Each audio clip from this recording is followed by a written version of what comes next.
본문의 말씀을 가지고 그리하면의 비밀이란 말씀의 제목으로 은혜 나누고 또 중요한 언약을 붙드는 시간 되기를 바랍니다. 성도는요, 복음만이 있어야 합니다. 쉬운 말은 아니지만 또 어려운 말도 아니거든요. 그러니까 내가 복음 안에 있다라는 말은 그리스도로 사는 것이고 그리스도가 사는 것을 말하는 거죠. 그게 성도가 복음 안에 있다라는 의미입니다. 갈라디아 2장 20절 말씀에 내가 그리스도와 함께 십자가에 못 박혀 왔나니 그런즉 이제는 내가 사는 것이 아니요 오직 내 안에 그리스도께서 사시는 것이라. 바울이 복음 안에 있음을 복음 안에 있다라는 것을 뭐라고 표현했냐? 내가 사는 것이 아닌 그리스도 안에 사시는 거다. 그리스도께서 내 안에 사는 거다라고 얘기하고 있습니다. 이게 복음 안에 있는 성도의 삶이 되어집니다. 그런데 그리스도가 사는 게 아니라 내가 사는 게 문제가 되는 거죠. 내 생각, 내 기분, 내 것이 기준이 되어 살기 때문에 그리스도로 사는 게 잘 안 된다는 거죠. 그러니까 자꾸 나 중심으로 살고 육신과 세상의 중심으로 살게 되는 거죠. 이게 사단이 성도를 공격하는 방법입니다. 왜 그렇죠? 성도가 복음 안 되면 되기 때문에 그렇죠. 성도가 복음 안에 있음에도 불구하고 복음 모르면 되기 때문에 사단은 그렇게 공격하는 거예요. 성도가 복음 안에 있지만 복음의 참된 축복과 복음의 참된 응답을 모르면 되기 때문에 사단은 어떻게 해서든 성도가 복음을 계속 놓치도록 만드는 거예요. 성도가 복음을 계속 놓치고 복음의 축복과 응답을 계속 놓치도록 사단은 지금도 어떻게 공격하느냐? 쫙 나타나서 나 사단이다라고 공격하는 게 아닙니다. 어디를 제일 많이 공격하느냐? 그게 우리의 생각이에요. 내 생각 속에 현실과 문제와 갈등으로 어려움을 보게 만드는 거죠. 그래서 복음 안 되게 계속 만드는 거예요. 그래서 결국에는 자꾸 내 생각에 잡히고 내 생각에 빠지게 만들게 만드는 거죠. 이게 사단이 지금도 성도를 유혹하고 성도를 속이는 전략입니다. 사단은 아담과 하와를 속였을 때 그 방법 그대로 지금도 성도들을 속이고 있습니다. 어떻게 말입니까? 네가 하면 된다라는 거예요. 그냥 네 생각대로 살아라는 거예요. 복음? 그럼 믿었으면 끝났지. 뭘 또 복음 누리고 뭐 복음 안에 있고 복음의 축복 받아야 되느냐? 구원받았지 않냐? 사단은요 이렇게 우리를 공격하는 거예요. 그럼 나도 모르게 그 생각 속에 잡히는 거죠. 그 생각 속에 안에 있으면은 내가 복음 안에 있음에도 불구하고 계속해서 나 중심, 육신 중심, 세상 중심으로 살아갈 수밖에 없는 거예요. 내 것이 기준되어서 그냥 내 생각대로, 내 기분대로, 내 하고 싶은 말대로 살아가는 거예요. 성도라는 건요, 구별된 자입니다. 그렇죠. 성도는 세상 사람들과 구별된 삶을 살아야 돼요. 그런데 똑같아요, 삶이. 생각하는 것도 똑같고, 말하는 것도 똑같고, 사는 것도 똑같고, 그럼 그게 성도입니까? 성도 하지 마세요. 그렇죠. 내 기분대로, 내 하고 싶은 대로. 그러려고 사는 왜 교회 다닙니까? 그렇죠? 성도는 그리스도 안에서, 복음 안에서 그리스도와 함께하는 삶이 성도의 삶이고, 그리스도와 함께하는 자가 성도입니다. 그런데 내가 성도임에도 불구하고, 내가 교회의 중직자고 렘넌트의 언약 안에 있음에도 불구하고, 내 마음대로 살면은 그게 어떻게 렘넌트고 중직자가 되겠습니까? 이 생각을 사단이 계속 집어넣는 거예요. 야, 너 복음만 있지 않냐? 있죠, 당연히. 그리스도가 나와 함께 하시기 때문에 우리는 복음 받은 자요? 구원받은 자입니다.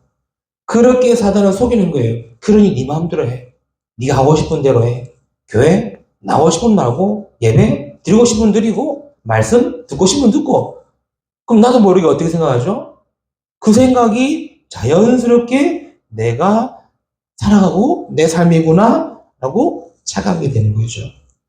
이게 지금도 사단이 성도를 공격하는 방법입니다. 그래서 성도는 복음 안에 있기 때문에 복음이 되어야 됩니다. 그렇죠. 바울의 고백을 기억하세요. 아마 대부분 성도들이 제일 좋아하는 구절 중에 한 구절이 아닐까 싶습니다. 그렇죠. 갈라디아 2장 9절. 내가 그리스도와 함께 사는 것이니 이제는 내가 사는 것이 아니고 내 안에 오직 내 안에 그리스도께서 사시는 것이다. 말씀만 붙잡지 말고 그 말씀대로의 삶이 되기를 축복합니다. 그리스도가 나의 인생의 주인 되게 해야 돼요. 내가 주인 되어 있으니 내가 하려고 하고 내 생각대로 하고 내 생각이 잡히는 겁니다. 그리스도가 주인 되면 맡기게 되는 거죠. 그러면 그리스도께서 일하시는 거죠. 그 방법이 오늘 말씀을 통해 우리가 가져야 되겠습니다.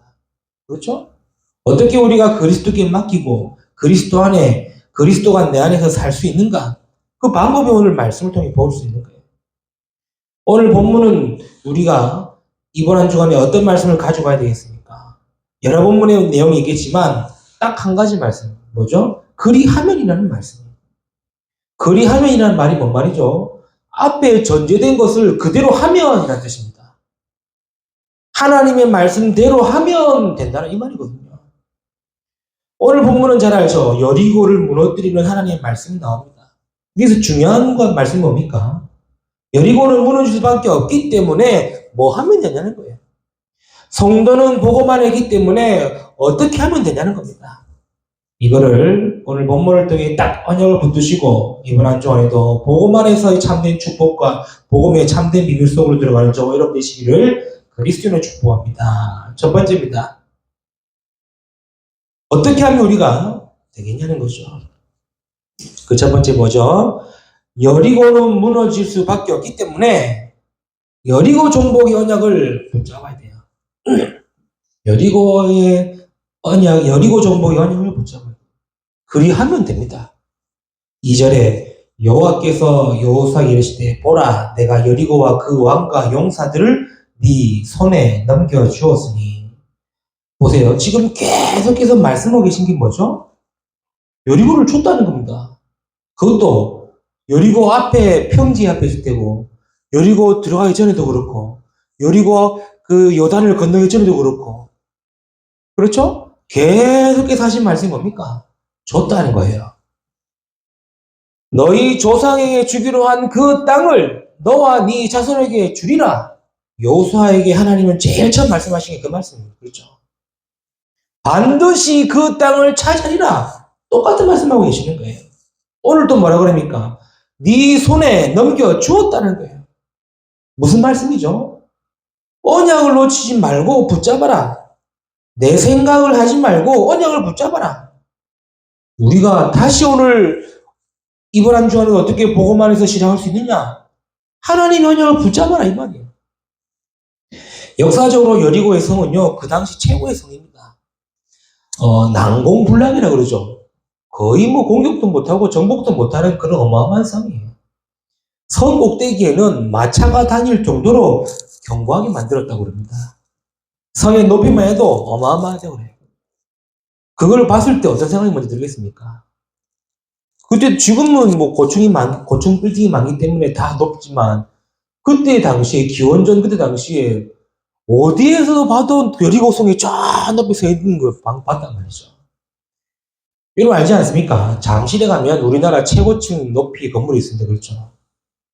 123층 되는 어마어마한 높이의 빌딩이 딱 서 있어요. 날씨가 좋으면은 경기도에서도 보여요. 그 성이. 경기도에서도 그게 보인다는 거예요. 그 건물을 처음 봤을 때 저는 뭐 생각 들겠습니까? 우와 이 생각밖에 안 나는 거예요. 언제 한번 갔지 않습니까? 언제 한번 그 빌딩 앞에 건물에 갔는데 꼭대기가 안 보여. 얼마나 높은지. 우와 잘 지었다. 어떻게 만들었을까? 여리고성도 그러지 않았겠습니까? 그 다 평지고 다 광야인데 저 끝에 어마어마한 성이 딱 서 있는 거예요. 그 성을 멀리서 보다가 이제는 바로 앞에서 보고 있단 말이에요. 이스라엘과 여호수아 어떻게 했습니까? 우와 대단하다 그랬겠죠. 그때의 그 순간에 무슨 생각이 들겠습니까? 저기를 어떻게 공격하지? 그 생각 들어가면 이미 끝나는 겁니다. 그렇죠? 우리가 어떻게 저 성을 함락하지? 그 생각이 들어가는 순간에 모든 불안과 염려와 불신앙이 다 생기지 않겠습니까? 그래서 하나님이 다시 말씀하시는 겁니다. 뭐라 그럽니까? 내가 여리고와 그 왕과 용사들을 네 손에 넘겨주었다 또 말씀하시는 거예요. 우리가 왜 계속 복음 얘기하고 복음 붙잡아라 그러고 언약 얘기하느냐? 나도 모르게 내 생각이 잡혀버리게 되면은 복음 안에 있음에도 불구하고 놓친다는 말이에요. 언약 알고 있어도 놓친다는 말이에요. 이 언약을 붙잡으라는 겁니다. 왜 우리가 여리고를 정복해야 하지? 그 언약을 붙잡아야 돼요. 왜 우리가 가나안 가야 되지? 왜 하나님은 저 땅을 우리에게 주신다고 약속하셨지? 그 언약을 붙잡아야 아무리 난공불락 같은 성이라 할지라도 그리하면의 응답을 받는다는 거죠. 이유는 하나입니다. 왜요? 메시아의 언약이 있기 때문에. 여리고 정복의 언약은 뭡니까? 메시아의 언약이고 복음의 언약이고 복음이 성취될 것이기 때문에. 그래서 저와 여러분이 날마다 복음 붙잡으란 말이야. 날마다 복음 안에 있으란 말입니다. 복음 붙잡으란 말은 다른 말이 아닙니다. 나를 완전히 복음화시키는 거예요. 지금도 눈에 보이지 않는 사단은 어떻게 해서든 우리가 복음 완전대로 방해하고 흔들고 있지 않습니까? 어떻게 해서든 우리가 복음 놓치고 내 생각에 빠지도록, 복음 놓치고 내 생각에 잡히도록, 복음 놓치고 현실만 보도록 사단은 지금도 창세기 3장으로 6장으로 11장으로 속고 있지 않습니까? 그래서 우리는 다시 복음 붙잡고 다시 언약 붙잡아라는 이 말이에요. 그렇죠? 내 생각을 버려야 돼요. 내 생각대로 복음이 되면 안 됩니다. 내 생각대로 복음을 이해하고 내 생각대로 복음을 받아들이고 내 생각대로 복음을 정리하면 안 돼요. 우리는 오늘 이 말씀을 통해서 오늘도 복음 붙잡고 내 생각, 내 것을 버리고 바꿔야 됩니다. 어쩌면 복음 붙잡는다는 것도 내 것을 버리는 거예요. 내 생각을 바꾸는 거예요. 왜 하나님은 또다시 이 여호수아에게 말씀 주셨습니까? 저 여리고의 왕과 용사들을 네 손에 넘겨줬다 또 말씀하십니까? 네 조상에게 주기로 한 그 땅을 너와 네 후손에게 줬다고 또 얘기하시고 그 땅을 차지할 것이다 얘기하고 반드시 너의 것이 될 것이라고 계속 말씀하신 이유가 뭡니까? 주지 말라는 거예요. 붙잡으라는 말이에요. 생각 들어오면 생각이 잡히지 말고 하나님의 언약 복음 붙잡으라는 말이에요. 아니 우리가 명사의 강의나 책을 통해서도 생각이 바뀌어지는데 어떻게 복음으로 안 바뀌겠습니까? 안 그렇습니까? 지난주 말씀 나눴듯이 불안과 염려와 불신앙의 생각이 들어가기 전에 복음 붙들고 믿음과 확신 가지기를 축복합니다. 사단은 이렇게 계속 내 생각을 속이고 있어요. 내가 속는 줄도 모르고 속고 있어요. 복음인 것처럼 속이고 있어요. 다시 복음 붙들기를 바랍니다. 그게 이전의 말씀이 이미 주었다. 그것도 왕과 용사들을 네게 주었다. 여리고 딱 정복하려고 하는 하나님의 방법. 그리하면 빙빙 뭡니까? 언약을 붙잡고 복음 붙잡아라. 그렇죠. 그래서 저와 여러분이 이번 한 주간에도 붙잡아야 될 복음은 뭡니까? 예수는 그리스도다. 이 복음이에요.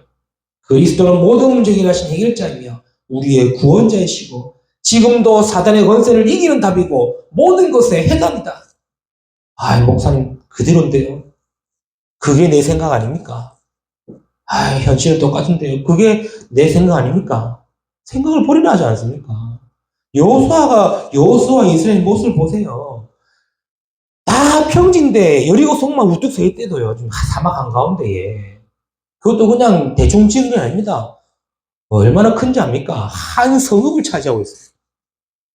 큰 성읍을 차지하고 있어요. 하루에 한 바퀴씩 도는데 반나절을 돌아요. 물론 인구가 많기 때문에 그럴 수도 있겠지만 반나절을 돈다는 말은 얼마나 큰 돈입니까? 그렇죠. 그걸 봤을 때 들어오는 생각이 뭐겠습니까? 그 생각을 버리라는 거예요. 하나님의 언약과 복음을 붙잡고. 그렇죠? 예수가 그리스도이시고 그리스도가 모든 문제 해결되시고 지금도 모든 것의 해답이라는 이 언약을 붙잡아야 거기서부터 시작할 수 있는 겁니다. 거기서부터 우리의 생각이 바뀔 수 있는 겁니다. 여리고 정복에 하나님의 언약을 붙잡아라.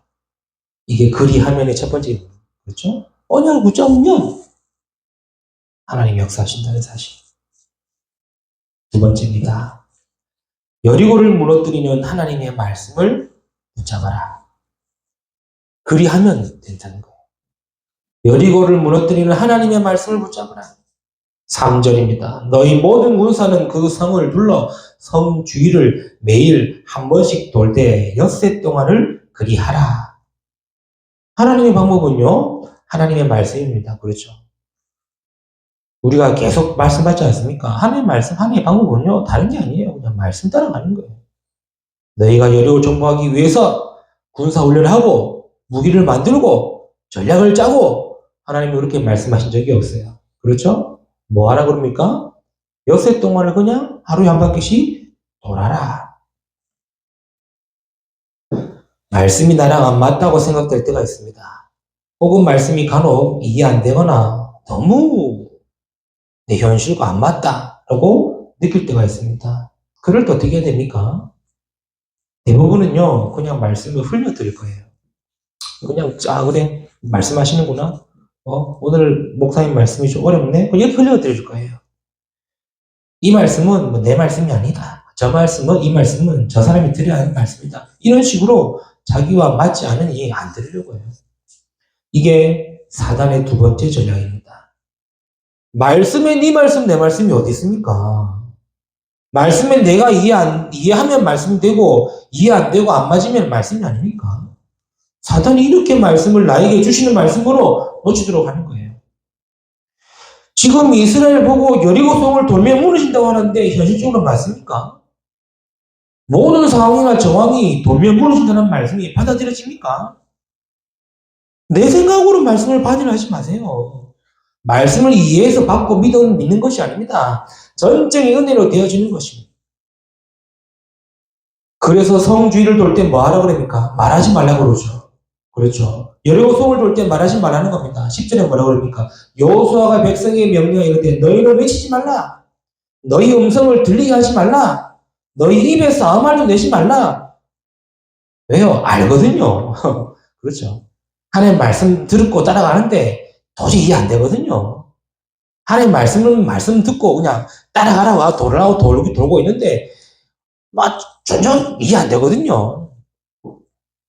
생각해 보세요. 지금 성주에 뭐 한두 명 돕니까? 지금 60만 대군이 돌고 있는데 위에서 돌멩이만 던져도 다 죽어요. 그렇죠. 위에서 그냥 기름 부어가지고 불 붙이면 다 타죽는데 그런 불안 속에 돌면은 무너진다는 생각이 딱 들어봐요. 말 나오겠으면 안 나오겠습니까? 그렇죠. 한 사람이 야 될까? 이 말하면요 좋은 백성이 다 그런 분위기잖아. 그래서 말하지 말라는 거예요. 내 생각하지 말라는 거예요. 말씀 받았습니까? 생각하지 말라는 거예요. 왜 말씀 받고 괜히 내 생각을 집어넣으려고 그럽니까? 말씀을 받으면 그대로 순종하고 믿으면 됩니다. 그렇죠. 5절에 뭐라고 그럽니까? 제사장들이 양각 나팔을 길게 불어 그 나팔 소리가 너희에게 들릴 때에는 백성은 다 큰 소리로 외쳐 부를 것이다. 그리하면 그 성벽이 무너져 내리리니. 아니 성벽이 무너져 내린다는데 이 말씀 나랑 안 맞다고 할지라도 그리하면 된다는 말 아닙니까? 아니 여리고를 돈다고 무너집니까? 그건 내 생각이에요. 그리하면 무너진다는 말씀 붙잡아야 해요. 아니 매일 한 바퀴씩 6 동안 돌면 무너집니까? 그건 내 생각이지만 그리하면 무너진다는 말씀 붙잡아라 이 말이에요. 제사장의 양각 나팔 소리가 들리고 큰 소리로 외치면 무너지냐? 그거는 내 생각이지만 외칠 때, 부를 때 무너진다는 말씀을 붙잡아라. 이게 여리고 정복의 하나님의 말씀이에요. 그래서 우리가 말씀 받는다, 말씀 듣는다 굉장히 중요합니다. 그래서 말씀 받고 나면 내 생각을 말하지 마라. 그렇죠. 오늘 여호수아가 말씀하고 있습니다. 그렇죠. 너희는 매일 성을 하루에 한 바퀴씩 6 동안 돌아라. 그 말씀 받고 뭐라 그럽니까? 마음만 하지 마라. 입에서도 소리 내지 마라. 10절에 바로 얘기하죠. 그렇죠? 외치지도 말고 음성을 들리게 하지 마라. 아니 우리가 사람이 3명, 4명 있어도 막 말하는데 60만이라는 인구가 조용해진 때 보세요. 오늘 귀한 말씀 받았습니까? 아무 말 하지 마라. 내 생각하지 마라. 뭐 하는 겁니까? 조용히 말씀이 내게 성취가 되고 내게 역사하도록 기도해라. 그렇죠. 이게 여리고 정복의 하나님의 말씀 붙잡아야 돼. 그리하면 된다는 거예요. 그렇죠? 언약을 잡으면 된다는 겁니다. 말씀을 잡고 따라가면 된다는 겁니다. 그게 그리하면의 비밀이에요. 근데 우리는 그리 안 하잖아요. 그렇죠? 언약 붙잡아, 복음 붙잡아도 나 중심 생각에, 내 기준과 내 것에 복음을 붙잡고 있지 않습니까? 말씀 들어놓고도 이 말, 저 말, 요 말 다 해가지고 말씀 다 놓치지 않습니까? 그렇게 안 하면 된다는 거예요. 그렇죠? 하나님 주신 언약과 복음 붙잡으면은 그리 하면 된다는 거예요. 하나님의 말씀 붙잡고 아무나 하지 않으면은 그리 하면 된다는 거예요. 이게 오늘 본문 말씀 통해 우리가 어떻게 복음 안에서 살 수 있느냐? 어떻게 그리스도가 내 안에 살 수 있느냐? 이 두 번째 비밀입니다. 이번 이 언약 붙들고 이번 한 주간 증정답 받는 정을 되시길 축복합니다. 세 번째입니다. 여리고 정복의 하나님의 계획을 따라가라. 여리고 정복의 하나님의 계획을 따라가라. 6절의 말씀이죠. 눈의 아들 여호수아가 제사장들을 불러 그들에게 이르되 너희는 언약궤를 메고 제사장 7은 양각 나팔 7을 잡고 여호와의 궤 앞에 나아가라. 뭔 말입니까? 하나님의 계획이라는 거예요. 그렇죠? 하나님의 계획은 다른 것이 아닙니다. 우리에게는 어려운 것이 아닙니다. 뭡니까? 순종입니다. 제사장 7은 양각 나팔을 잡고 나가라. 양각 나팔은 양의 뿔로 만든 나팔입니다. 이 나팔은 예배 때 혹은 이제 안식일이나 절기 때 이것을 알리기 위해 부르기도 하고요. 또 회중을 모을 때 또 행진하기 전에 부르기도 합니다. 부르면은 그 말은 모든 이스라엘은 양각 나팔 소리에 따라가라 이 말이에요. 그게 하나님의 계획입니다. 제사장은 언약궤를 메고 앞으로 나아가라. 알지 않습니까? 언약궤는 뭡니까? 하나님의 말씀이 담긴 십계명이요. 하나님의 능력인 아론의 싹이 난 지팡이요. 하나님의 인도하심과 보호하심이 담긴 만나 담은 항아리 그 언약궤를 제사장이 메고 앞에 나가라. 뭡니까? 그 언약궤 따라가라 이 말이에요. 하나님의 계획은 다른 게 없어요. 따라가라 합니다. 무장한 자들은 나팔 부는 제사장 앞에서 행진하라. 말입니까? 싸움에 준비가 된 자들이에요. 그렇죠? 그럼 나머지는 뭡니까? 따라가는 겁니다. 하나님의 계획은요. 아무것도 안 하나님이 일하시고 하나님이 역사하시고 하나님 응답하시기 때문에 마음 되느냐? 그냥 우리는 순종의 자세로 순종의 의미로 따라가면 되는 거예요. 이걸 우리가 너무 이걸 신학적으로 막 따져가지고 왜 7 제사장이냐, 7 양은 나팔이냐 따져가지고 알아도 되고 몰라도 됩니다. 중요한 건 뭡니까? 하나님의 계획이 뭐냐? 그것만 알면 되지 않습니까? 전 이스라엘이 일곱 양은 나팔 분 제사장을 보고 그럼 따라가면 되는 거예요. 나팔 소리가 들릴 때에 그냥 그 소리 따라가면 되는 거예요. 언약궤 맨 제사장이 앞에 나가면 따라가면 되는 거예요. 하나님의 계획이 뭐 따로 있습니까, 우리에게? 순종입니다, 순종. 그렇죠. 그래서 시편 기자는 뭐랍니까? 순종이 제사보다 낫다 그랬어요. 얼마나 중요한 말입니까? 그렇죠. 성도에게는 제일 중요한 게 뭐냐? 하나님의 말씀과 하나님 앞에서의 순종이지 않습니까? 순종의 모습이에요. 여리고 정복은 하나님이 하시긴 일이기 때문에 순종하는 겁니다. 그래서 이스라엘은 지금 앞에서도 말씀드렸듯이만 내 생각 버리고 언약 잡고 말씀 잡고 따라가야 돼요. 그렇죠? 내 것 버리고 언약 잡고 말씀 잡고 따라가면 되는 거예요. 그리하면 그렇죠? 뭐 됩니까? 여리고는 무너진다. 그 어떠한 난공불락 같은 성이라 할지라도 그리하면 뭡니까? 언약 잡고 말씀 잡고 따라가기만 하면 된다는 거죠. 거기에 내 생각만 버리면 돼요. 내 생각만 추구 안 하면 돼. 내 생각에 잡혀서 말만 안 하면 돼. 뭐 해라? 그냥 조용히 기도하면 따라가면 돼요. 이게 그리하면의 비밀이요. 복음 안에서 우리의 삶의 모습이 겁니다. 말씀 맺겠습니다. 그리스도가 주인 되어야 돼요. 내 인생의 주인은 그리스도입니다. 내가 주인이 아니에요. 그렇죠? 이 싸움이 우리의 신앙생활의 싸움이에요. 이 싸움이 우리의 신앙생활의 싸움이에요. 영적 싸움이에요. 사단은 어떻게 해서든 나 육신 세상 중심으로 분위기와 문화와 유행 따라가고만 불신자의 이 상태 속에 빠지도록 만들지만 우리는요 그리스도가 주인 되거든. 그리스도가 내 인생의 주인 되고 그리스도가 나의 주인 되도록 만드는 거예요. 이번 한 주 안에도 이 언약 붙들고 그리하면에 응답이 있기를 축복합니다. 그리하면이 뭡니까? 복음 붙들어라. 그렇죠? 그리고 주신 말씀 주신 말씀 붙잡아라. 그리고 그거 따라가라. 이번 한 주 안에도 하나님의 역사하시는 그 응답 속에 인도받는 저와 여러분 되시기를 주님의 이름으로 축복합니다. 기도합시다. 하나님 감사합니다. 오늘 그리하면이라는 말씀을 통해 우리에게 중요한 언약 주심을 너무나 감사드립니다. 이 말씀 붙들고 이번 한 주 안에도 인도받으며 응답받으며 하나님과 함께하는 삶으로 축복하시고 인도하여 주옵소서. 감사하며 우리 주 예수 그리스도 이름으로 기도드리옵나이다. 아멘.